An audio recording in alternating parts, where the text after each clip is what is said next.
Okay, hi everyone. Thank you for tuning in and joining me for the updates. Sorry I couldn't do it in the last couple of days, but here we are. So I'm going to start with this. Okay. As you all know, we're going to start with the prayer. Then we have some updates, little teaching about either Islam or the Palestinians. In this case, today I'm going to talk about Islam.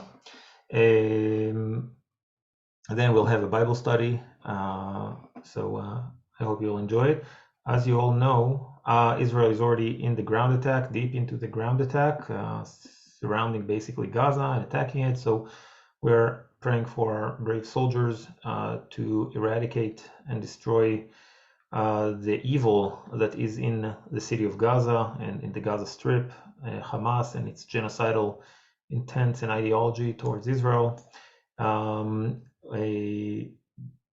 think it was 2 days ago, we lost quite a few soldiers, I think 15, maybe 16, I'm sorry I didn't follow, but around that number in the battles. One of them is Ro'i Dawi, this gentleman, this young and brave soldier, he died. He's from my neighborhood. And earlier today there was the funeral, and there were a lot of flags in the streets of South Jerusalem from where his family lives, maybe 10 minutes walk from where I live. And it just goes to show you that our brave soldiers are fighting seriously against the terrorists. And there is a although Israel is quite open in general, okay, clearly because of in order to protect our soldiers, it's not like the reports are about exactly where they are. So there's a little bit of, not misinformation, just they don't put out there what is exactly is happening, but they do report about the soldiers that were killed, and one of them is Ro'i Dawi. So we're praying for our soldiers and for the ascension of his and his comrades' souls to heaven. I spoke about this soldier. He died earlier in the battles. His name is Amichai Rubin, and his family donated his organs, and he also saved this young boy that you see on the right. The young boy's name is Rafael, that got a part of his liver. So Amichai, the soldier, went out to save life, and even when he died, he saved more life, and one of them is this child's life. We're praying for the citizens that are completely traumatized. I would say that most of the country is in a trauma.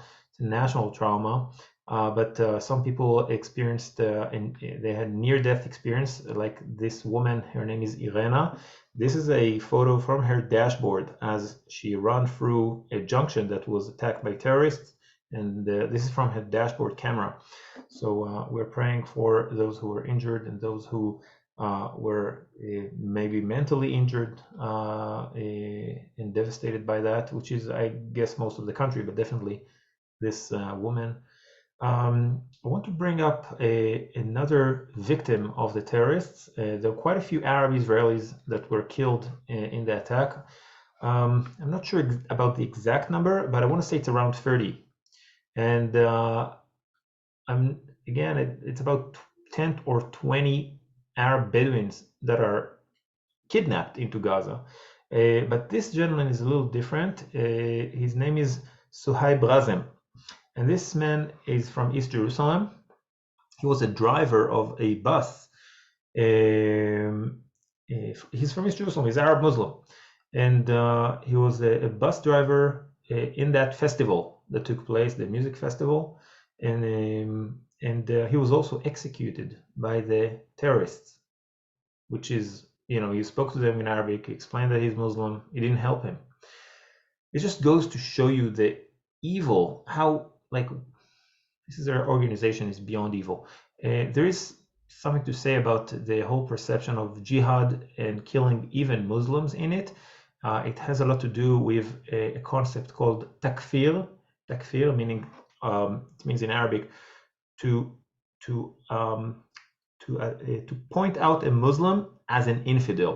Okay, it's a thing in radical Islam, and a lot of what was done by ISIS is actually that. Okay, pointing out societies or cities or towns that are considered to be infidels, although they are Muslims, and therefore they are a worthy target for them. So it's a thing, and I was not aware of that.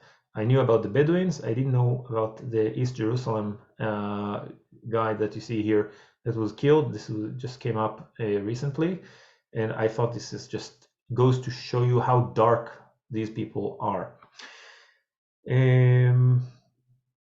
Pictures of reservists. So on the right side, I just found it online. On the left side, this is a picture from earlier today in my neighborhood.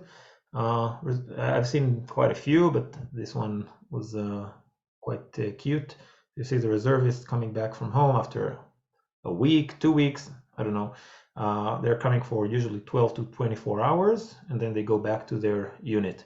And so that's what you see over here. He's taking the time to be with his family. So that's how it looks like. We're praying for soldiers and the reservists as well. Quite special story that happened, and it's a couple, Noah and Noam, from a kibbutz called Mefalsim. Noam was injured on the road from the near the kibbutz. One of his neighbors saved him and got him to the hospital, despite of all the attacks and the terrorists around. And then his wife was 9 months pregnant, and she was hiding in the shelter. And the group, let's call it the defense squad of the kibbutz, managed to, her water broke, and the defense squad of the kibbutz managed to take her out of the kibbutz and get her to the hospital. Again, with all terrorists around, and she was afraid for her baby, and she was afraid for her baby and for her husband that was injured. And a few days later, her water broke, and shortly later, he woke up from his he was not in coma. He was just, I'm not sure how it's called actually in English, but he was operated and saved. And when he woke up, then she gave birth, and they managed to unite. And it happened to be on their wedding anniversary. Unbelievable story. So again, Noah and Noam from Kibbutz Mefalsim, two miracles that happened to them just 2 weeks ago. Not 2 weeks, a few weeks ago. So this is it. We're praying for all of them, for the hostages and those who were kidnapped. We're praying for those who are wounded, that they will heal. We're praying for the dead and their families, the survivors and the soldiers. We're praying for those who in Zaka that recovered the bodies and still identify them. I think there's like 100 bodies that are yet to be identified. There are many people missing still, and we're like almost a month later. So we're going to read the Psalm 19. I just want to, let's read Psalm 19.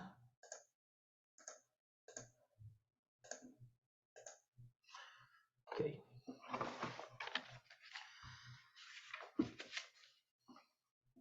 למנצח, מזמור לדוד, השמיים מספרים כבוד אל, ומעשה ידיו מגיד הרקיע. יום ליום יביע עומר, ולילה לילה יחווה דעת. אין אומר ואין דברים בלי נשמע קולם, בכל הארץ יצא קבם.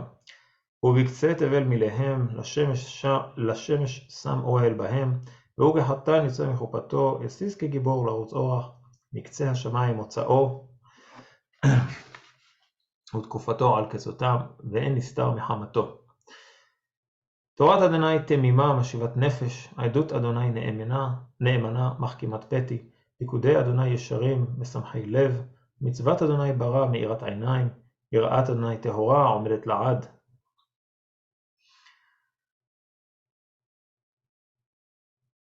משפטי אדוני אמת צדקו יחדיו, הנחמדים מזהב ומפז, ערב ומתוקים מדבש ונופת צופים, גם עבדך נזהר בהם, בשומרם עקב רב, שגיאות מיבין מנסתרות נקני, גם מזדים חסוך עבדך, אל ימשלו בי, אז איתם וניקיתי מפשע רב, יהי לרצון אמרי פי, יגיע ליבי לפניך, אדוני צורי וגואלי. Okay. Let's go back to our presentation. We're praying for the Mishaberach, the blessing that we say for the soldiers. And with that, let's have a first round of Q&A. Let's see. Is there a difference the political positions of the Arab citizens of Israel as opposed to the Arabs of the West Bank and Gaza? Why are these people not considered refugees? Wait a minute. Is there a difference the political positions of the Arab citizens of Israel? Those who identify as Palestinians, they are identified as Palestinians. They are identified with the cause and everything, but they live with Israelis and they are very happy with that, and they will never give up their Israeli identity, their Israeli citizenship. As opposed to the Arabs of the West Bank and Gaza. Why are they? They're not considered refugees because most of them, I mean, there are few cases that there are few Arab villages and towns that were destroyed during 1948, but the population didn't end up in the West Bank or in Lebanon. They actually end up in a different area in Israel. Famously, En Hod near Haifa, famously Tzipori near Nazareth. There are a few villages around Nazareth that were destroyed in 1948, but the population, the Arab population there, just moved into Nazareth or the periphery of Nazareth. So they are in a sense, I mean, their ancestors are refugees, but they didn't end up in a different country like Jordan or Lebanon or Syria or the West Bank. Okay, so they're not considered refugees. Hey, Menamar, can you hear me? Yeah, I can. Okay. I mean, is it that I read somewhere, heard somewhere that these citizens, when 1948 came, they didn't resist the creation of the state of Israel. Is that a true is that Not an accurate exactly. statement? No, I mean, okay, so in 1948, they accepted the state of Israel. They became not exactly, no. So the Independence War started in November 47 and ended in somewhere early 49, depending on which front. And at the beginning of the war, there were 3 million Arabs in the land. I mean, in 1.3 million Arabs in what is like what was Israel after the war, okay? And at the end of the war, 700,000 or around that number, 700,000 Arabs were ended up, okay? In some cases, they ran for their life. In some cases, they were chased out. In some places, they were convinced by the Arab commanders and leaders that they should leave. But let's say about half of that 1.3 million, approximately, ended up as refugees in Gaza, Jordan, etc., etc. Okay, they were out. Now there are the rest. Okay, who are exactly the rest? About 150,000 were actually in the borders of what was Israel in 1940 at the end of the war in 1948. So we have 700,000 displaced out of British Mandatory Palestine, and we have another number of what is now Palestinians that were in their villages but in the West Bank, see, and in Gaza. So let me just wrap it up. 1.3 million Arabs lived in British Mandatory Palestine, and after the war, 150,000 approximately ended up in Israel, in what was Israel in, let's say, 49. Israel proper, not Israel West proper, Bank, yeah, of 1949. So these 150,000, it's not like they didn't. 150,000. Yeah, only 150,000. So again, it's I'll tell you why it's confusing, because I don't have the map right now. But let me help you here. Find it.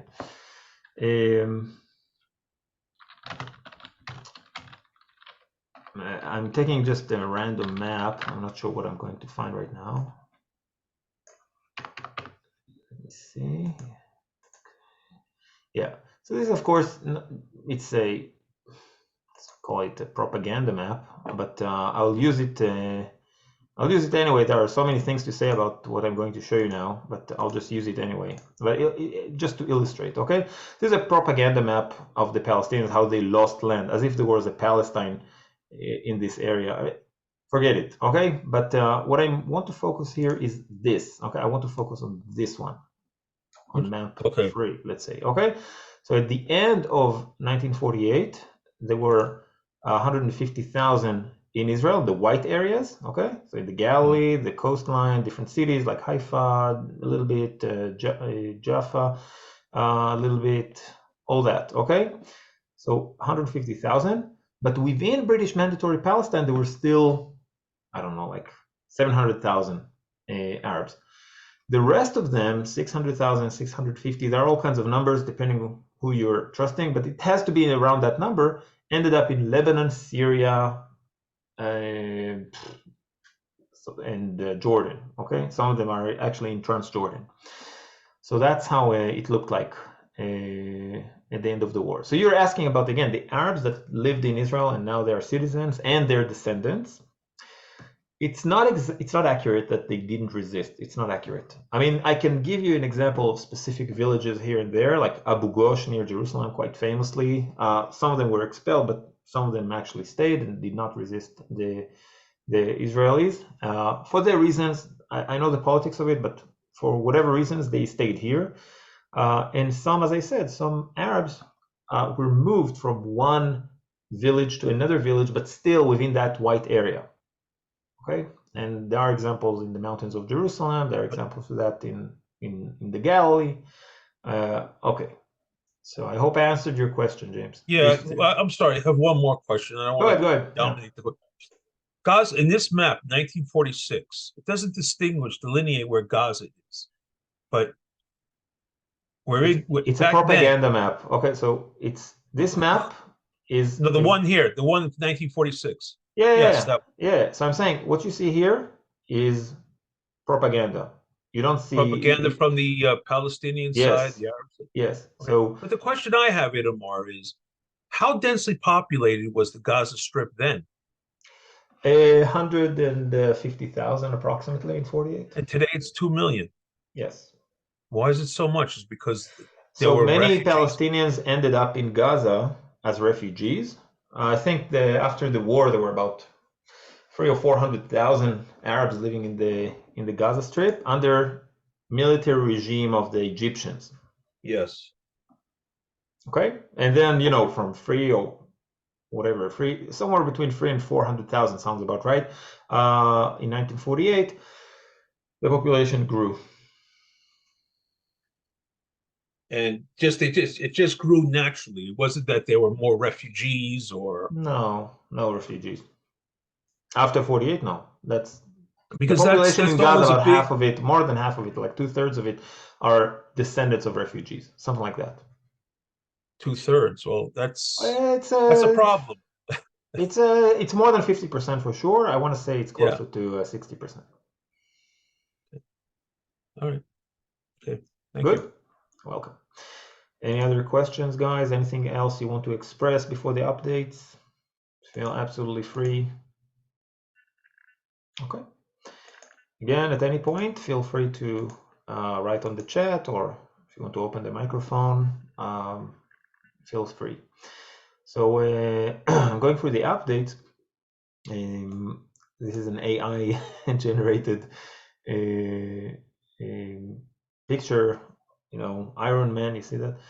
So the attack of the Israeli army on Gaza, but there are all kinds of other, let's say, heroes in the sky, whether it's drones or pilots or helicopters. So that's an AI generated description, an AI generated picture of what's going on.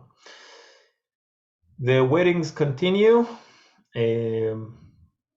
Armored Corps, Golani, Air Force, as you can see, people are getting married during this wartime. And I mentioned it before, even in every wedding, we are basically breaking a glass to commemorate the destruction of the temple in Jerusalem, our hope that it one day will be rebuilt. And so we have a little bit of sadness in every Jewish wedding. And today, in the dark times that we're in, we get to have this beautiful couples that are getting married that will continue Jewish life in the land of Israel, and that's a ray of light in this darkness. Cute notes from Israeli children to the soldiers in the front. Basically, the kid is saying, "Our dear soldiers, I hope that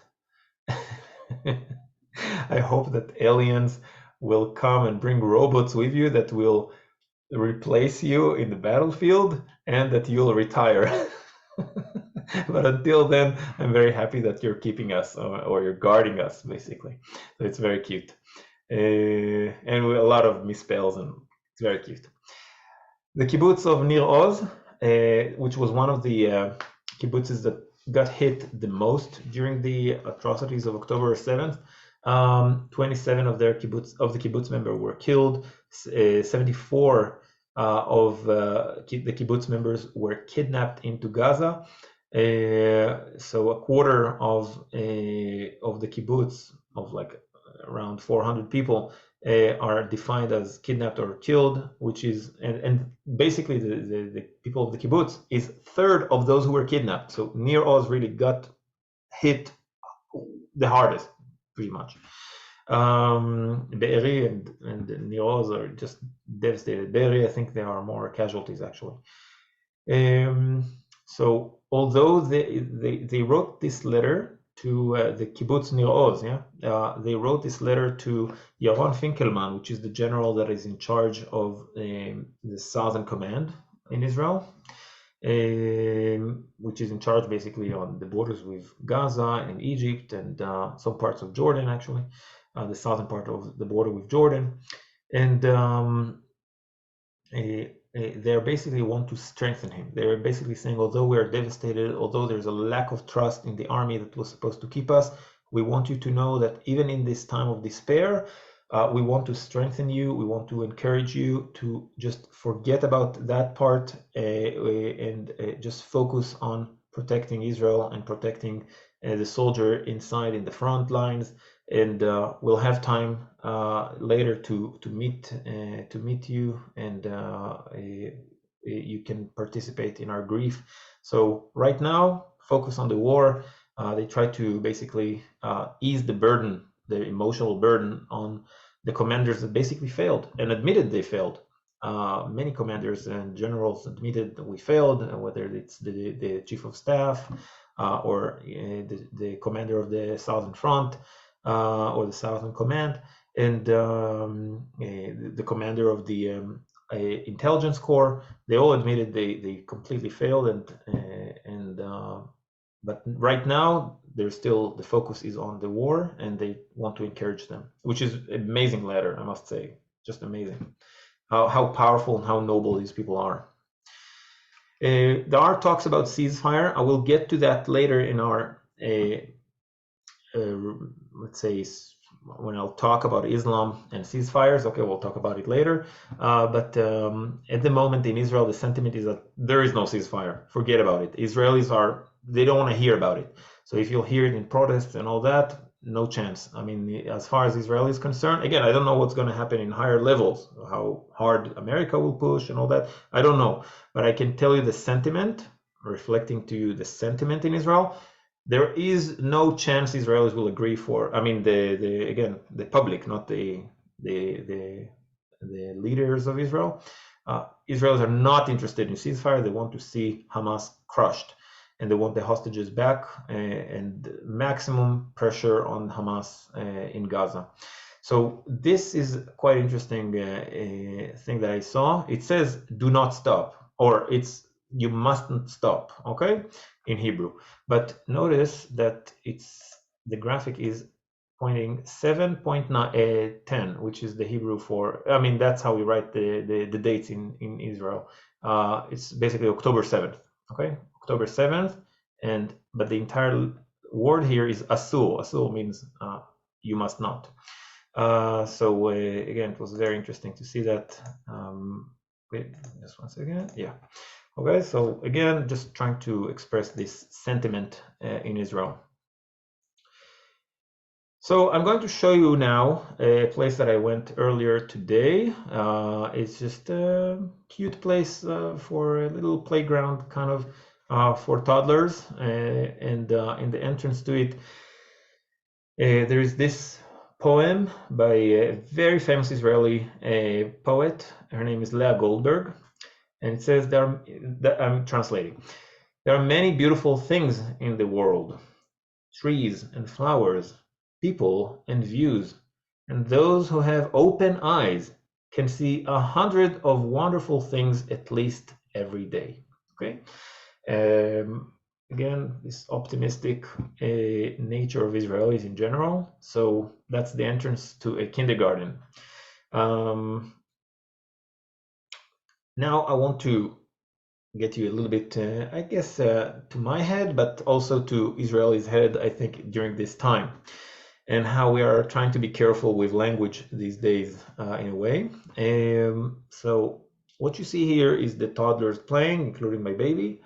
And when you look at the toys over there, it's just resonate. I mean, it's reminding you of what's going on in other parts of our country. So, for example, wait 1 second. Let me draw this. Okay. So you see the truck over here. You cannot think. You automatically think about the D9 bulldozers that are a part of the D9 bulldozers are part of the IDF army. Basically, they bulldoze different parts of different buildings in the Gaza Strip in order to defend and in order to protect the soldiers in the front and change the surface, creating all kinds of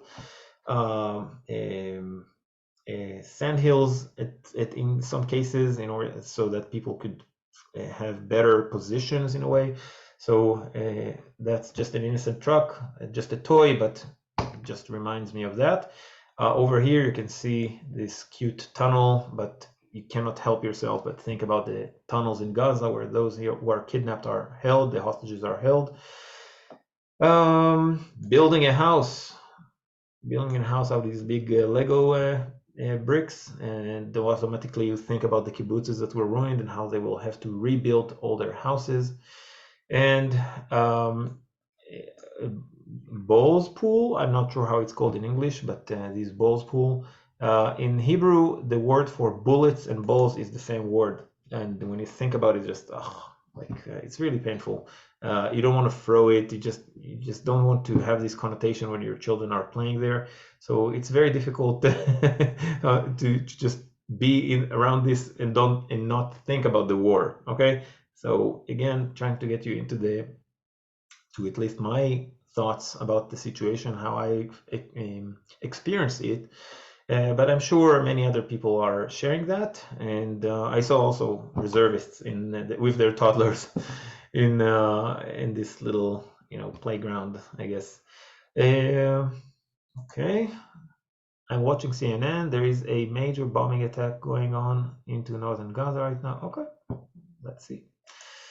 Thank you, Emily. Let me just erase that. Sorry.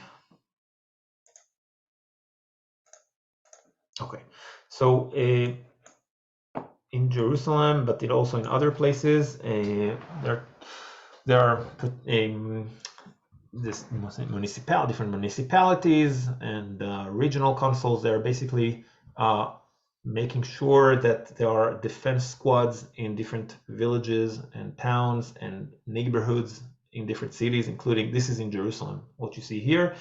And there was an update, I think it was last week, about Hasidic communities in Jerusalem that normally they don't serve in the Israeli army, but they understand the need for a defense squad for their community in their neighborhood. So there are a few of these Hasidic groups that basically ask to be trained and armed in order to protect their communities in a case of a terrorist attack in their area. Okay, so that's where we are. That's where we at right now. Which again, it's unprecedented. A lot of it is unprecedented. Over here, you'll see, I saw this post that says, where was God in October 7th, 23? This is, when Israelis read it, it's where was God, okay? So usually it throws you back to the days of the Second World War and the Holocaust. Where was God in the Holocaust, okay? So, so this is part of the sentiments that you'll see in the Israeli discourse. I'm showing you things that are, you know, a little more depressing, but then I'll change the tone. I want to show you both sides, okay? This is a famous painting on the left that was redesigned in the light of the massacre that took place in the music festival. I can't remember what's the name and the artist, the name of the painting and the name of the artist of the original one. If you remember, I can't remember the reference, but it's a famous painting. So basically what it shows is that last dance of the victims of October 7th. Some of them are from the music festival, some are pregnant women that were murdered, and mothers that were murdered or kidnapped, girls and soldiers that were killed. Let me see. Matisse, yes, yeah. You see, I knew that someone will come up with that. Thank you very much. So Matisse, that's. Thank you very much, Emily. On the right side, again, an artist that painted the Kibbuts of Be'eri, where this massacre took place, and how it looks like. So just an artistic expression of it. On the left side, it's an artist that I mentioned before, Shoshke Engelmeyer, and it shows the map of Israel with people, you know, terrified, and at the bottom it says the map of the fears or anxiety of iron. What is anxiety of iron? It's just a pawn. In Hebrew, the name of the operation is swords of iron, Harvot Barzel. But over here it says the map is Hardot Barzel. It's in Hebrew. It sounds very similar. And again, this anxiety of the map, all of Israel is basically traumatized by the atrocities that happened. And although we are traumatized, and I would say still processing what was going on, people are very strong, volunteering, being proactive about it, and that's it. On the right side, you'll see another sign that says the Israeli spirit will prevail or will win.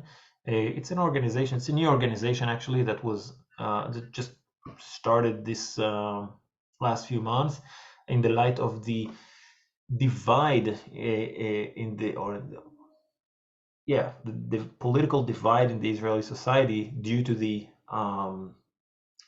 judicial reform. So this is a new organization. It says it's called the Fourth Quarter.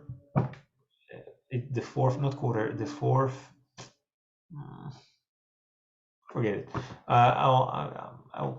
Anyway, it's a very interesting organization to find common ground for Israelis.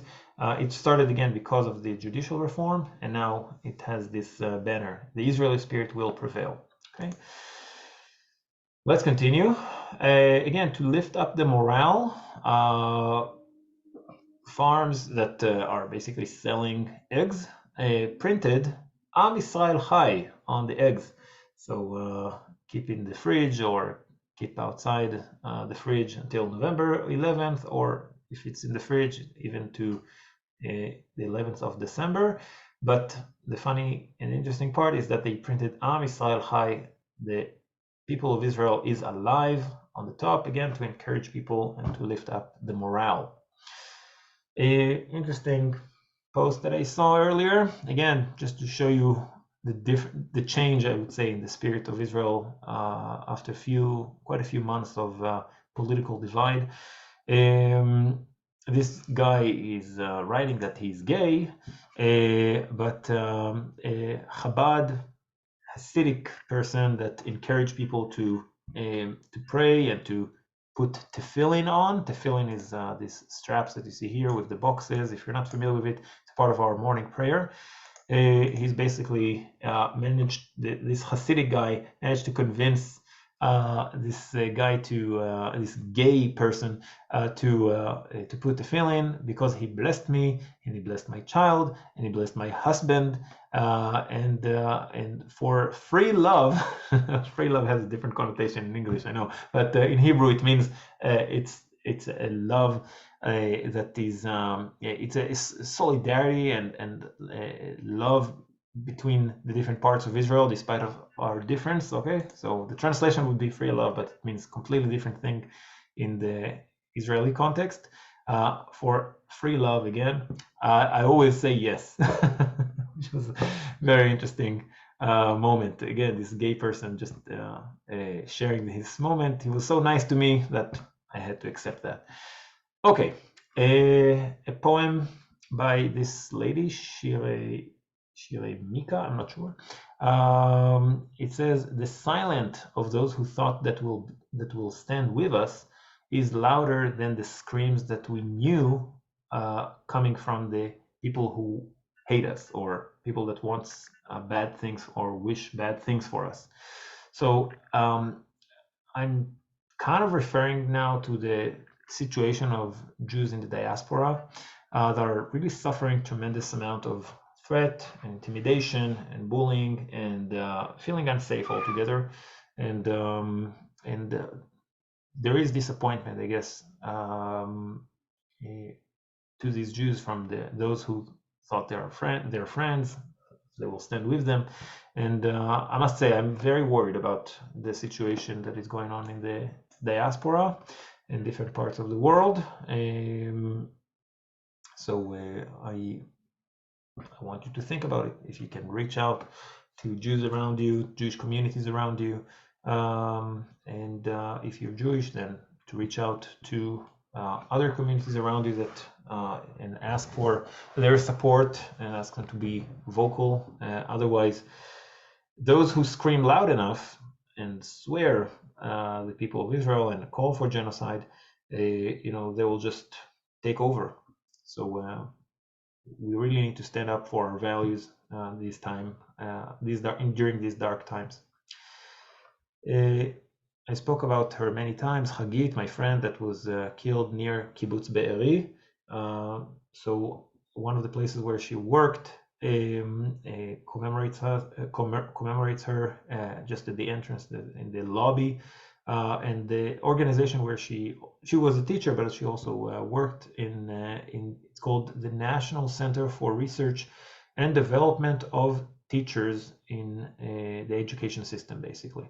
So this is a place that train teachers, and she was involved in helping Ethiopian Jews that are becoming teachers, help them into better positions in the education system. So that's Hagit, my friend. So I want to share that with you. Earlier today, I took my wife and Tavor, my baby. We went to the National Library in Israel. This is a completely new building. It's not even completely finished, okay? But they already opened it, and you can still see that they're finishing some construction in some of the rooms, but the main hall is what you see here. Really amazing building, I must say, from inside and outside. So again, that's the new Israeli National Library. And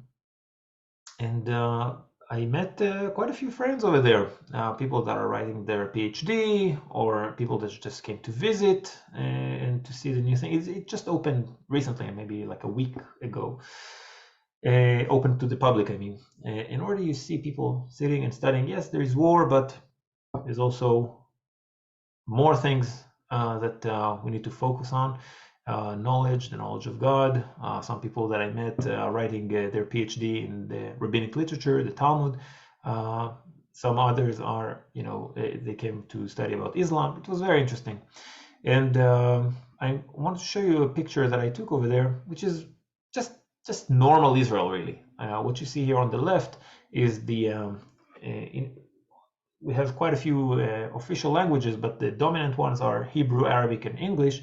And of course, there is a map and a brochure in 3 languages at the entrance. Okay, so that's how Israel works. I also saw these couple of Arab Muslims that were there, just completely normal. Okay, so again, this bubble of sanity that we see in Israel, in hospitals, in the education system, in places like that, the National Library, it's completely normal here. Also, you'll see, I just noticed that also here you'll see the founders. It's all written in 3 languages. Okay, Hebrew, Arabic, and English. Okay, so that's how it goes, and that's how it should be.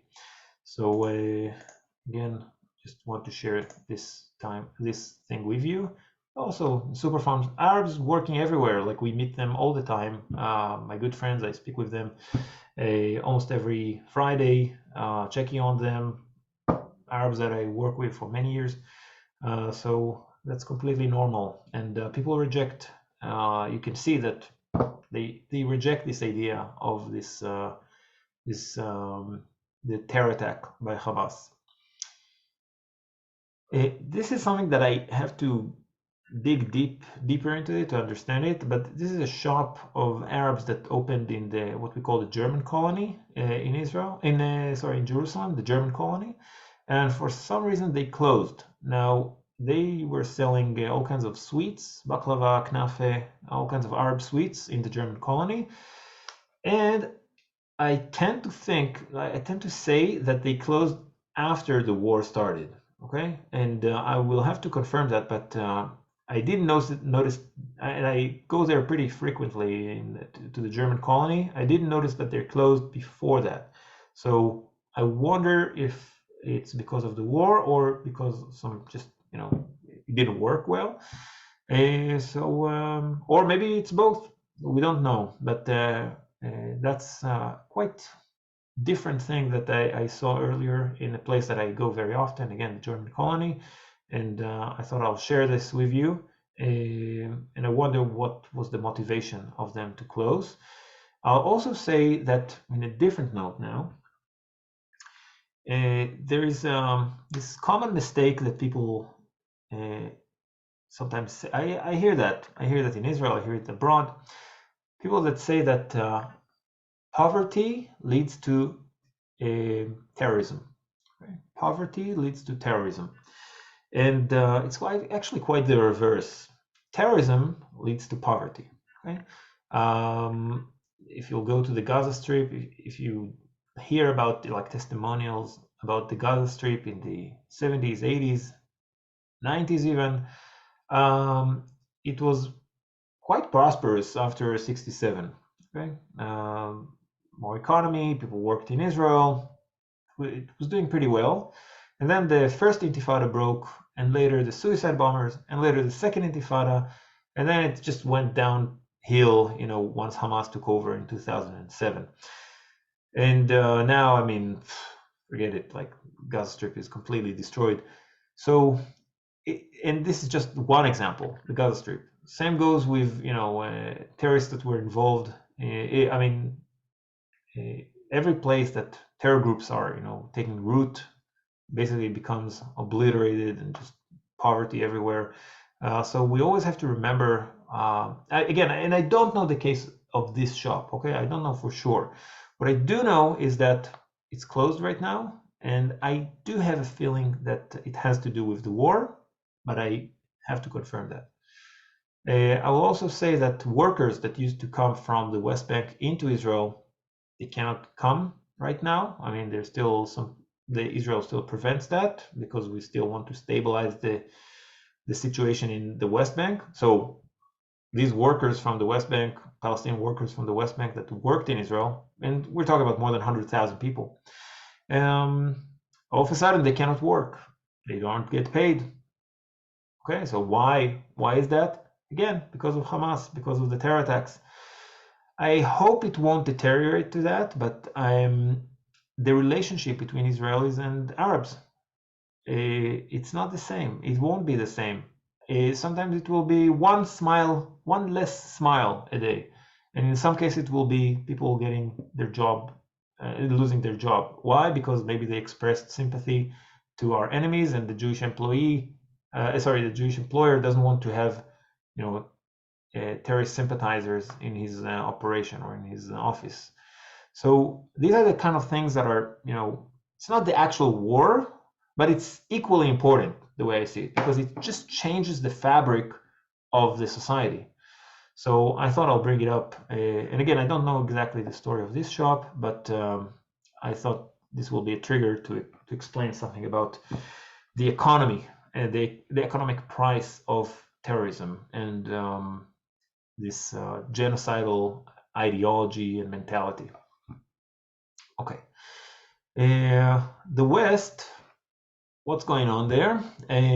This is a letter from the Red Cross that sent it to the head of the prison system, basically, in Israel, which is under the police.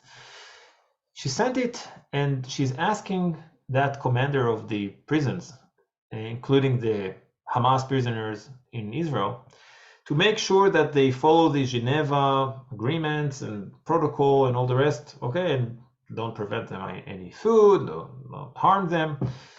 And this was just outrageous. I mean, how dare you in the Red Cross to send such a letter to the Israelis warning them not to violate the Geneva Treaty when it comes to prisoners and all that, when we have more than 240 hostages in Gaza that the Red Cross didn't even bother to check, and will probably never will, because Hamas is running Gaza Strip. So how dare you send it to Israel? It just goes to show you how some of these international organizations, because of whatever reasons, I mean, there are reasons that we know, they're just being, played by or playing into the hands of these terror groups. Okay, they're trying to make sure that the security prisoners, people that were involved in terrorism, some of them killed Israelis, and they are in our prison. Yes, we should take care of their, treat them well according to the Geneva Treaty, but our hostages, completely innocent people and babies and children, the Red Cross doesn't even bother to check on, and they will never even try because Hamas will just shoot them. So that's, again, goes to show you what's going on. More about the West. On the left side, I found this picture. I thought it's interesting as Halloween is coming up. Bring them home. Thought it's interesting. And on the right side, this is New York City. It's, I think, the bridge between FDR. I guess it's between Brooklyn and Manhattan, but you can correct me. Maybe I'm wrong. We're gonna have during the weekend, I assume we're gonna have more of these protests, and I don't know how each country is going to deal with these terror sympathizers, but I'll just say that without the citizens of each country pushing their representatives to take a hard line against it, it's just they'll just feel absolutely free, they feel legitimized, and they will just pursue it. Okay, so think about it, consider it. This is in London, from, I guess, 2 weeks ago, maybe. The London Bridge full of pro-Palestinian demonstrators. Yemen, I didn't check the report, so I could be a bit wrong, but from one source that I saw, they declared war against Israel. Okay, so now we are at war with Yemen. So if you're not familiar with that, Yemen is controlled by the Houthi, which are Shiite, I think Zaydis. It's a different branch of Shiites. They're not like Iran, but they are Shiites, Shiite Muslims. And there's much to say about the Houthis and what's going on over there. But on the right side, this is their flag. So it's in Arabic. Let me just translate it to you. At the top it says Allahu Akbar, and God is great. Okay, it's not even the actual translation of it, but let's put it this way: God is great. And then at the bottom it says the victory is for Islam. I'm trying to read it the way they read it. Okay, so that's why I'm doing it this way. The victory is to Islam. And then in the middle it says death to America, death to Israel, curse on the Jews. Okay, that's the flag of the Houthis in Yemen. Curse on the Jews. So beautiful group of people over there. I'll just say that my family, my grandparents from Yemen, they fled the country because of this radical Shiite group, not the Houthis, but the Shiite Zaidi group, because if you're Jewish and you lost your father, you're orphaned from your father, the mother doesn't mind. They don't care about the mother. If you lost your father, then you are there was an edict that you'll be forcibly converted to Islam. You'll be taken from your family, and Muslim family will raise you into Islam. So that's why my grandparents fled as children, basically, from Yemen. Okay. Earlier I showed you the kindergarten and the playground, where I took my son, and a beautiful poem. Meanwhile, we still see these videos circulating of Palestinian children basically talking about them joining their resistance, the Islamic resistance. That's the name of Hamas, basically, the Islamic resistance movement. That's the translation. And on the right side, that's quite interesting. It came out earlier today. It's a woman that is mourning for a family member, I guess, that she lost, and she curses Hamas. All of that, it says in Arabic, all of that because, I heard her in Arabic, that's actually what she said. All of that because of the dogs of Hamas. And immediately the guy on the left with the black shirt is putting his hand on her mouth. Don't say that, you'll get in trouble. Okay, he doesn't say get in trouble, but like he's silencing her, otherwise Hamas could harm her. So all of that because of the dogs of Hamas. It just show you a genuine expression of frustration of the Palestinians in Gaza right now. Another thing this is actually from the telegram of Hamas. It shows you Gaza being bombarded by Israel. You see the Star of David, and this little child is crawling from the rubble. He will become a resistance warrior, at first with a slingshot, and later as a Hamas member with an AK-47 and all the gear. Again, that's the type of thing that you'll see on their telegram. For the first time in a while, I think since at least October 7th, maybe even before that was pretty difficult, Egypt opened the Rafah border for foreign nationals that live in Gaza, that are in Gaza, and people that were injured and are going out of Gaza. So about last report I saw was about 500 people that were evacuated and went through Rafah border. It's in the southern part. So when people are talking about the humanitarian crisis that is going on, again, I'm pointing the finger at Egypt. I mean, Israel cannot withdraw. Israel has to deal with Hamas. Hamas will sacrifice 2 million Gazans, as far as it cares, for the noble cause of destroying Israel. And if any humanitarian is coming and going, it has to be through Egypt. So that's what you see here. I think this is the last. Yeah, okay. Yeah, the last one before another round of questions and answers. This is Musa Abu Marzouk. He's one of the leaders of the Hamas. It's called the political branch, or the like the State Department of Hamas, let's call it.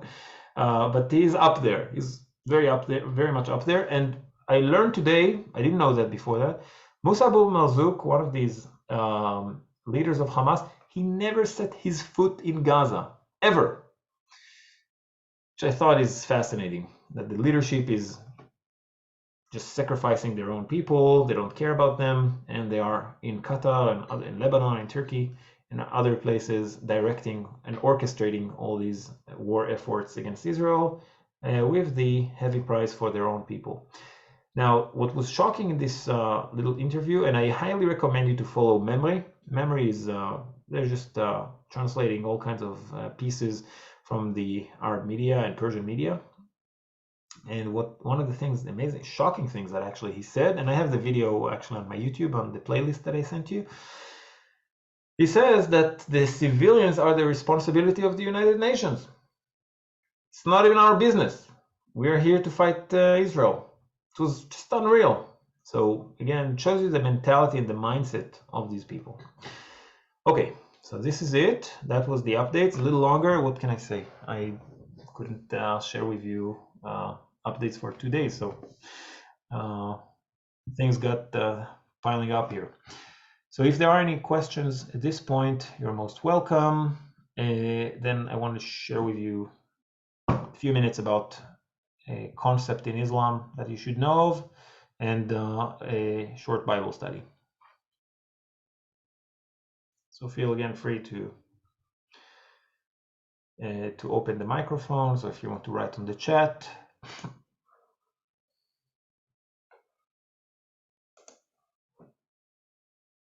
Okay. Feel free again whenever you want. Okay.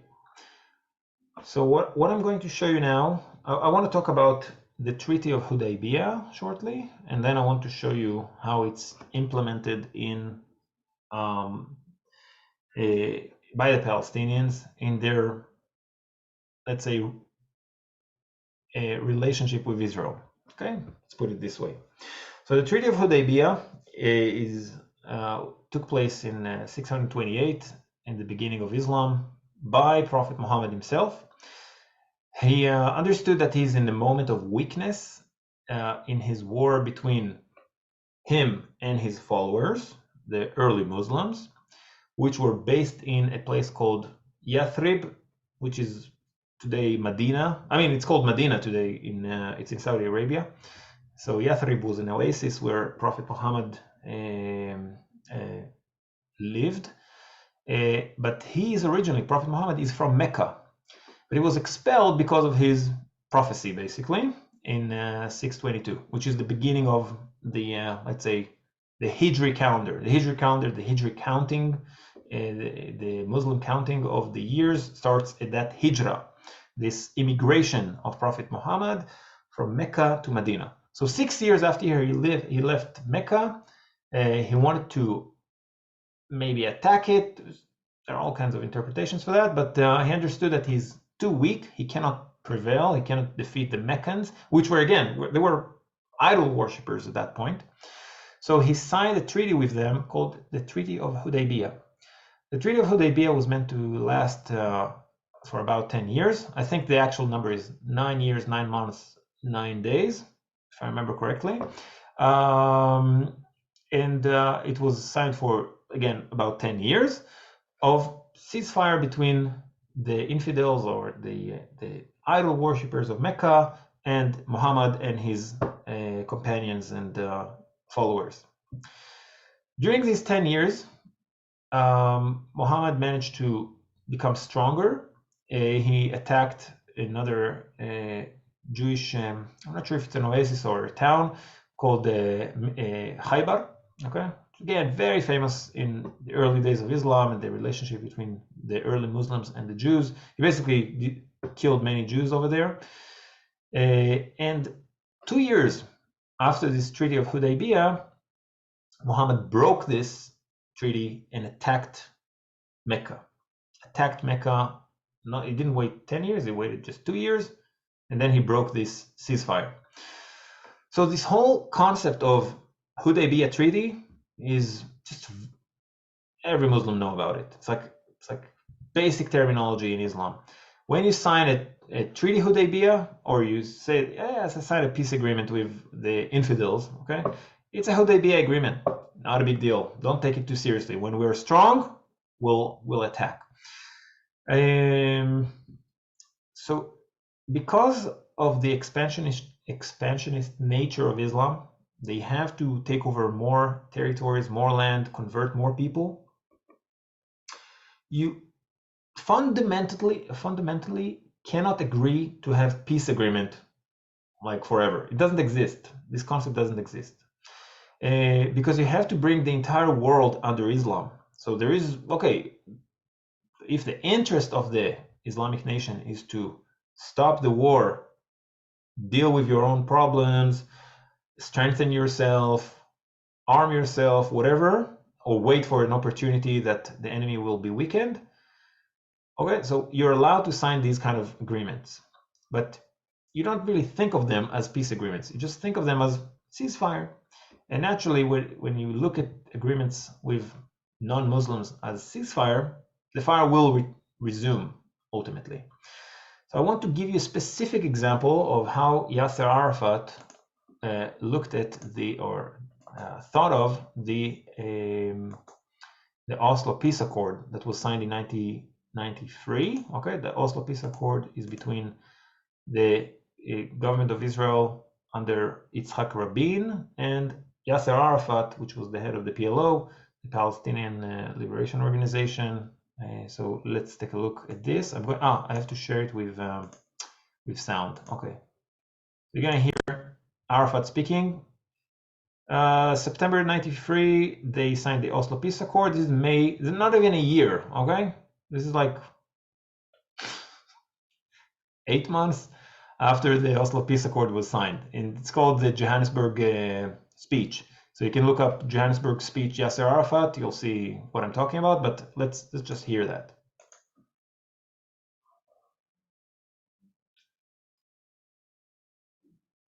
No, let me just try again. Something went wrong here. Oh, the share sound. What did I do wrong? Let's give it another try. This agreement. Okay, give it a few seconds.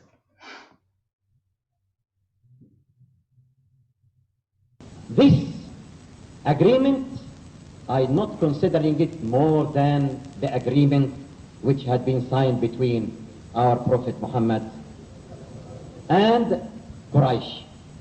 And you remember, Khalifa Umar had refused this agreement and considering it sulh al-daniyya, but Muhammad sallallahu alayhi wasallam had accepted it, and we are accepting now this peace accord. See?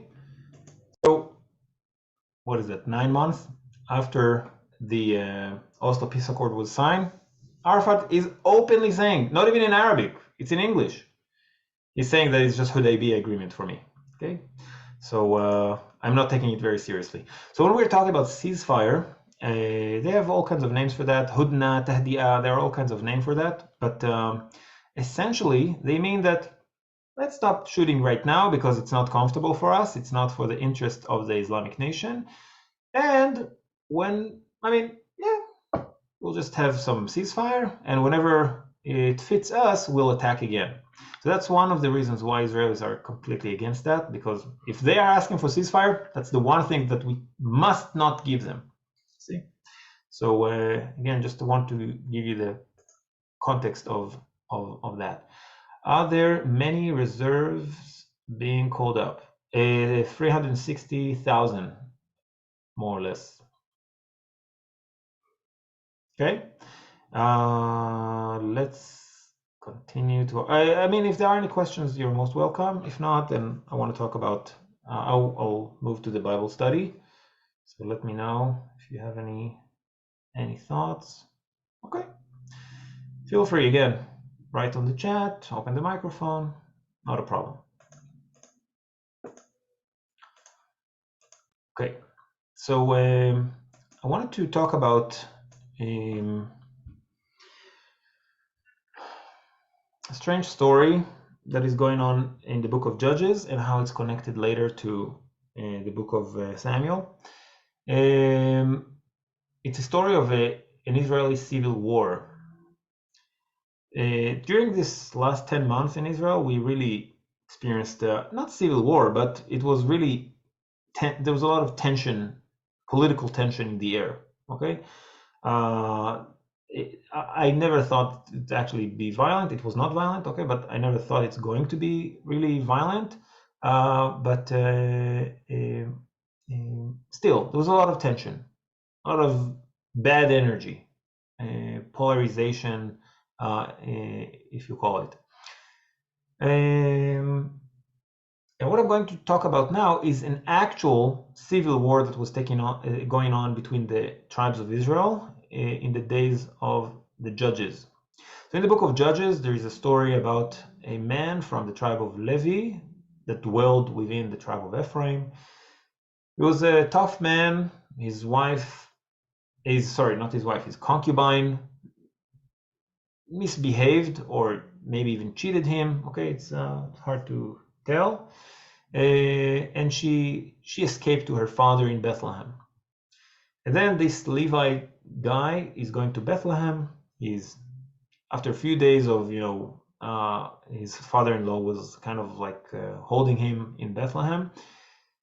He took his wife and he went back home. On his way back home, he stayed within the tribe of Benjamin in a city that is called Giv'ah, and it's a bit north of Jerusalem. And the woman was raped. Why exactly? Again, there's a lot of details. I don't want to go into that part, but I'll just say the woman was raped and ultimately she died. Okay? There's a lot to say about that part of the story. I'm not going there right now. I want to focus on what happened later. What happened after this rape, this Levi basically cut his wife to 12 pieces and sent it between the tribes and said, this is what they've done to my concubine. Not the wife, again, concubine, it's a different status. And who did that? The tribe of Benjamin did that. And the tribes of Israel went on war. It was a civil war. The 11 tribes against the tribe of Benjamin. Again, not too far from Jerusalem. And there was like a whole massacre of that tribe.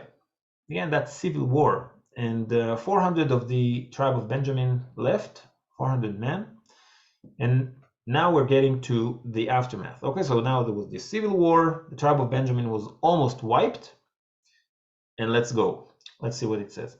Now the Israelites grieved for the tribe of Benjamin, their fellow Israelites. Today, one tribe is cut off from Israel, they said. How can we provide wives for those who are left, for these 400 Benjamites? Since we have taken an oath by the Lord not to give them any of our daughters in marriage. Then they asked, which one of the tribes of Israel failed to assemble before the Lord at Mitzpah? Okay, before we went out on war against Benjamin, we assembled in a place called Mitzpah, and there was one tribe or some people that didn't show up. They discovered that no one from Jabesh Gilead, okay, in Hebrew it's Yavesh Gilead, okay, it's a place in Transjordan, had come to the camp for the assembly. For when they counted the people, they found that none of the people of Yavesh Gilead were there. Okay, so there is a tribe from a place called Yavesh Gilead. I'll let you know, it's the tribe of Gad, G-A-D, one of the tribes of Transjordan. Okay, they lived in Transjordan, not too far from the Golan Heights. And this tribe didn't send any soldiers to fight the tribe of Benjamin. So the assembly sent 12,000 fighting men, just the numbers, 12,000 fighting men with instructions to go to Yavesh Gilead and put to the sword those living there. So you just massacred Benjamin, now you're massacring the people of Yavesh Gilead. Just, yes, amazing solution from the Israelites. Living there, including the women and children. This is what you are to do, they said. Kill every male and every woman who is not a virgin. They found among the people living in Yavesh Gilead 400 young women who had never slept with a man. and they took them to the camp at Shiloh in Canaan. Okay, so the end of the book of Judges is just a catastrophe, basically. Okay, you see the coalition of the tribes collapsing. Again, I don't think that's what happened in Israel, but there was a lot of tension, okay, in the last 10 months, okay, almost like a civil war. And now we see just disaster after disaster in the last chapters of the book of Judges. So the tribe of Benjamin has only 400 men now, and now they're killing another people, the tribe of Gad in Jabesh Gilead, and they're taking 400 virgins from it. Okay. They will get them married in a place called Shiloh, famously, a very famous place in the Bible, Shiloh. And the descendants of the Benjamites, one of them will be King Saul, the first king of Israel, King Saul. So let's see what happens next. So we're jumping now from the book of Judges to the book of Samuel.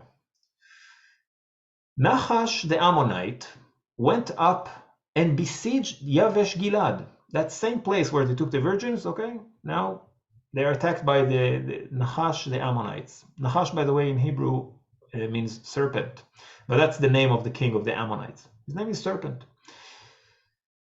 Nahash the Ammonites went up and besieged Jabesh Gilead, and all the men of Jabesh said to him, "Make a treaty with us, and we will be subject to you."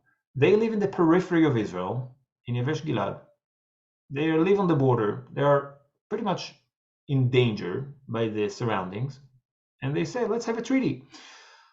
I will make a treaty with you. And then Nahash is answering, okay, I will make a treaty with you only on the condition that I gouge out the right eye of every one of you, and so bring disgrace on all Israel. I want to humiliate you. I'll gouge out one of your eyes. If you want a peace treaty with me, you'll have to be humiliated, and you won't be able also to fight, because one eye less, it's much more difficult to fight. And I also want to shame Israel.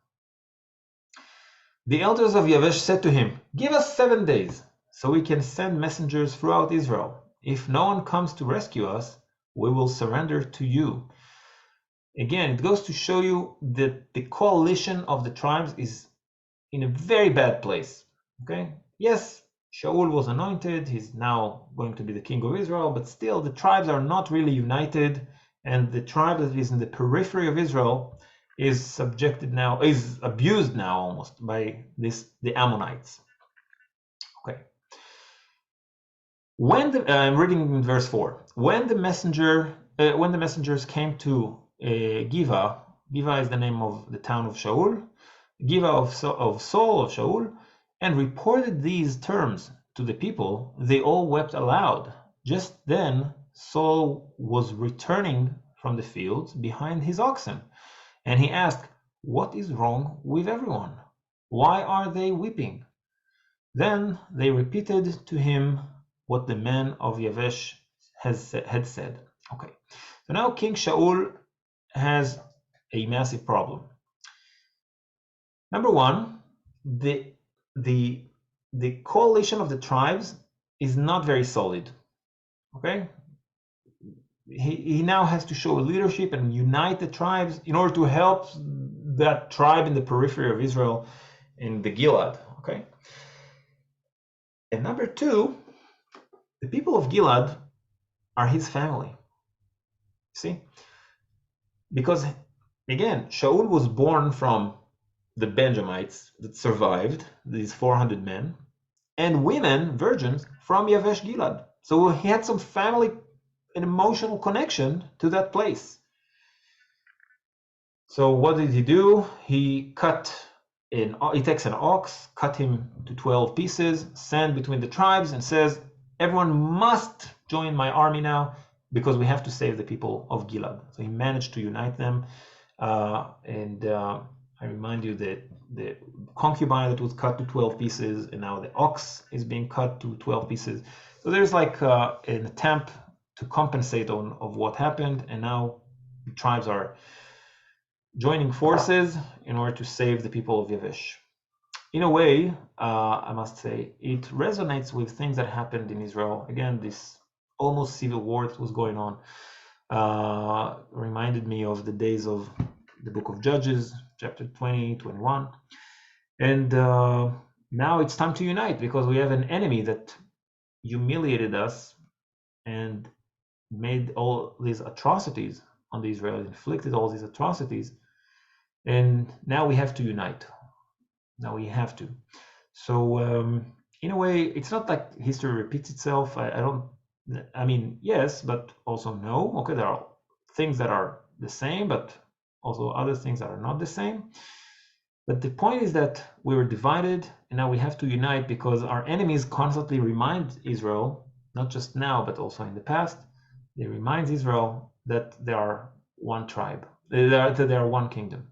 Okay, so we're divided to different tribes in the cultural sense. Okay, but we are still one nation and one kingdom. Okay, I wanted maybe to show you where where the Gilead is. So if you have questions, of course, you can open the microphone, you can ask, you can write on the chat. But, I'll just I'll show you on Google Earth when I say Jabesh Gilead, where approximately is that. Again, I assume that there are theories of where exactly is it, but I'll just show you the region. Okay, this is the land of Israel. The Dead Sea is here. This is the Sea of Galilee. The Jordan River is between the Sea of Galilee. It goes from the Sea of Galilee to the Dead Sea.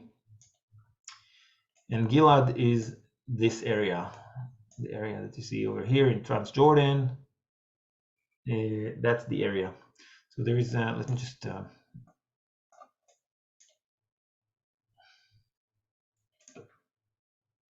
draw this. Okay, this is the Jordan River over here. This is the Yarmouk River. Over here we have Zalka River, Yabok in Hebrew, Zalka in Arabic. And this area that you see here is the Gilead. So from the famous Handmaid's Tale, when they're talking about the Gilead, I mean, it's an actual place, okay? This is the Gilead. Okay, so where exactly is Jabesh Gilead? I don't know. It's somewhere over there. Okay, that's it. That's what I want to share with you today. If you have any questions, any thoughts, anything else you want to express, feel absolutely free. And again, thank you for joining. Hey, Tamar. Yeah. I just have a question. I think many of us on this call, I think I can see about 3 or 4 or 5, are from the United States. We certainly hear a lot about the political backdrop to what's happening in Israel. But in your perspective, and perhaps in a short answer, can you give us the perspective that you see in Europe? I don't know if it's divided or if, Western Europe is different than Eastern, than Central, and so forth. But what is in summary their perspective on what's happening in Israel? You're referring like after October 7th or before? You're referring to the days, like the last 10 months when we were like demonstrating on the streets against the judicial? Yeah, I'm actually referring since the 7th October 7th. since October 7th. Since October 7th. Okay, so I would say this is the seismic event, not just of Israel, but the entire world. It's going to change everything. If it won't change things, that it means something wrong with our brains, okay? Because what we've seen happening in October 7th, not just the actual massacre, but all the undercurrents that came up to the ground, things that we knew, but some people were not convinced, okay? It's all exploded in October 7th. So the political divide that was going on in Israel, it's not just the last 10 months. It's actually started before that with this whole turmoil of, what is that, like 5 rounds of elections since 2018 or 19. And like this instability of the government, of our government, and that's why again we had all these round of elections. all of that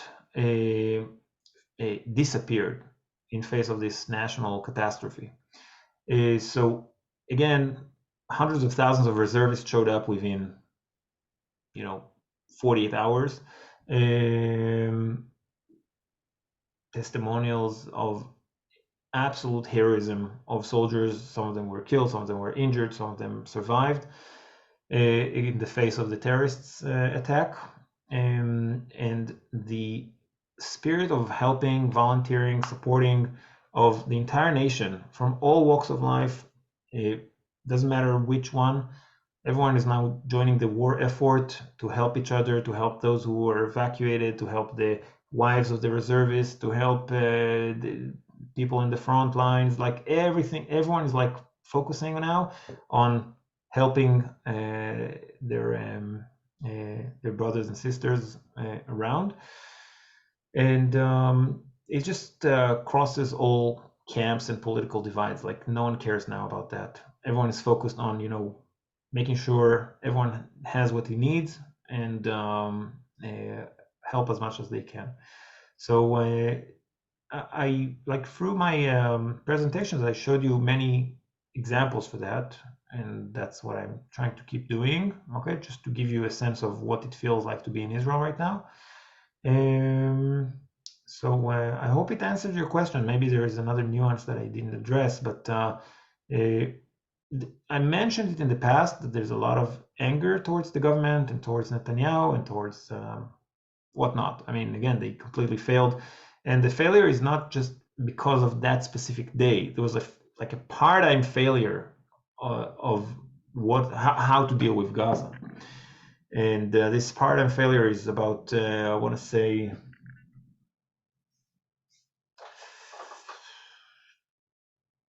13, 12 years of just paradigm failure, how to deal with Gaza and how to deal with Hamas. And during that time, Netanyahu was in charge, and he's the architect of the settings of what happened. But I mean, I don't want to elaborate right now too much because this is something that I addressed before and I will address in the future. But I hope it answers your question. Yes, thank you. And I guess can I ask follow-up questions? No problem. I guess just more of a comment. Again, this is a little bit of a surprise, at least from my perspective. I think that in the United States, the majority of people do support Israel, and they've shown different examples of that, where there's as many as 70% of the people support Israel. Which is great. I mean, it's a great number, but it's not an election. What shocks me is over 25% of people in the United States, there's some animosity or support for not just the Palestinians, but Hamas. And so that's what really has shocked me, especially in the colleges and universities, younger people. Who, from my perspective, what I'm understanding now is that there's been a major effort by the Palestinians and the Arab nations to really get into our educational system in the United States and change the perspective and the language that's being used.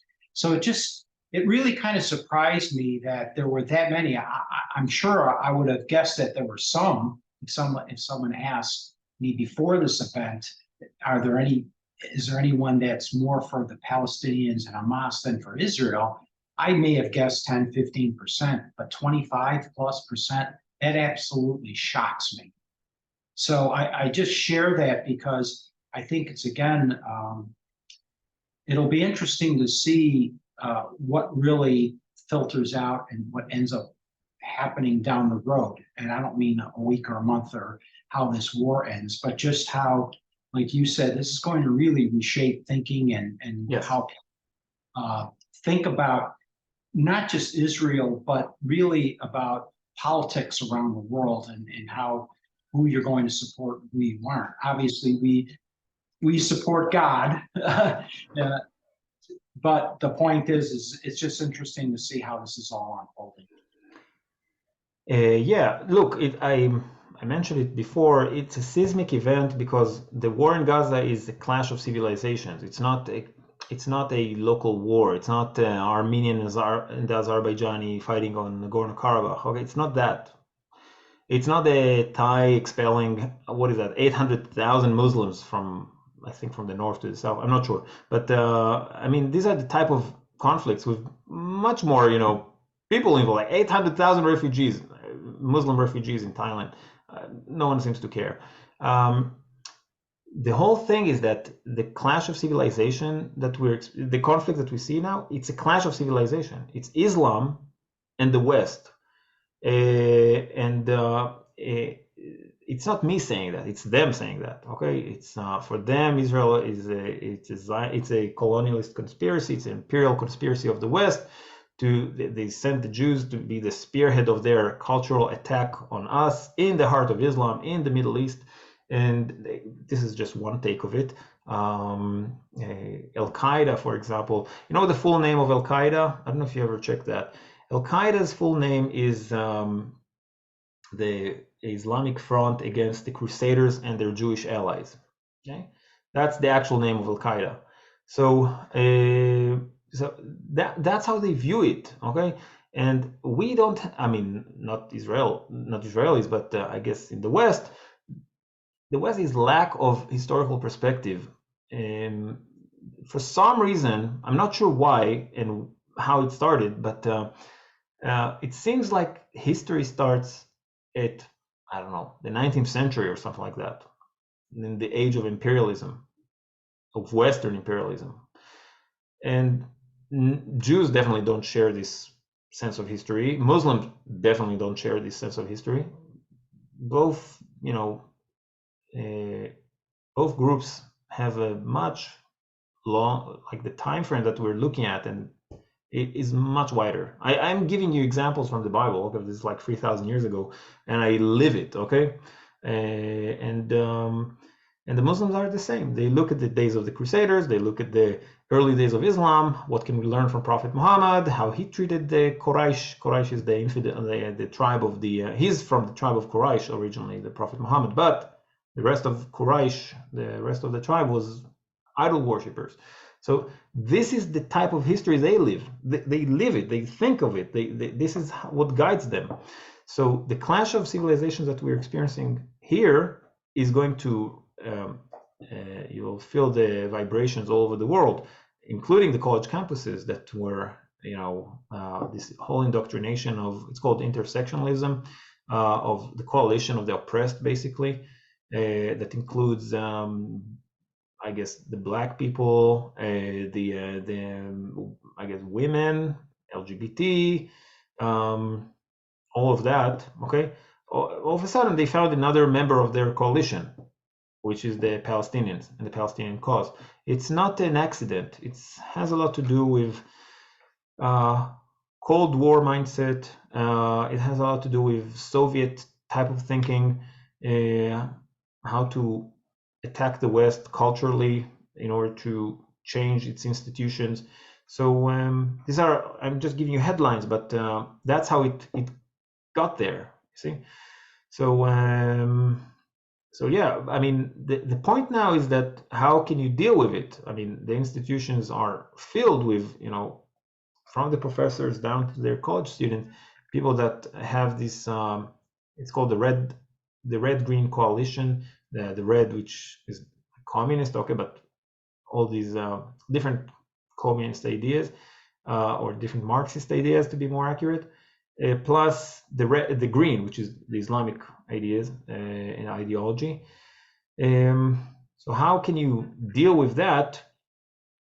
This attack on the education system that is not new; it's a few decades already. How can you deal with that? How can you uproot it? This is a challenge that many Western countries are now going to face. I'm not surprised. I'll tell you why I'm not surprised, because I meet Jewish students from these campuses. We hear about the life of Jewish students in different campuses throughout Europe and America, and how they're intimidated by the, again, it's called the Red-Green Coalition, Okay, this the whole intersectional coalition of different people that really don't share anything. Like what the LGBT has to do with the Hamas? I mean, it's insane. But anyway, that's what's going on. So now they're fighting, as far as they're concerned, for the decolonization of Palestine. Okay, that's the terminology they use. So what is that decolonization? I mean, how decolonization looks like? Again, it goes to just throwing few names, okay? But maybe I'll have a session about it. It goes to a man called Frantz Fanon, which is from, I think it's from Martinique. But anyway, he ended up in Algeria, then France, and he was an advocate of the violent decolonization of the Algerians against the French. And he was talking about violence as a mean to become pure, to purify yourself from the colonizer. So he, in different ways, I think it was, what's his name? I think it was Sartre, but I'm not sure. There are a few philosophers that kind of replicated these ideas and developed these ideas of violent and aggressive and sometimes barbaric violence against the oppressor and against the colonizer. So during the decolonization process, yes, cutting heads, no problem. So this is the type of mentality that, in a way, even the non-Muslims students in the campus, they're also immersed in that. You see, this is where it's coming from. So I dropped a few names, but maybe I'll elaborate more about it in the future. But I just thought I'll share that with you now.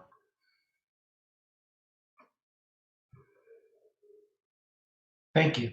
Okay. Great perspective. Okay. Anything else, my friends? Thank you, Emily. Okay, for now, and thank you a lot. I'm going on the weekend now, like Saturday is coming, so I hope to meet you and see you on Sunday. Again, there are challenges because there is a chance I'll have some things going on next week, but I'm trying to give you as many updates as possible. I thought I'll have to reduce it soon, but this week it was just my baby was a bit sick, so that's all. Okay, so I'm stopping the recording.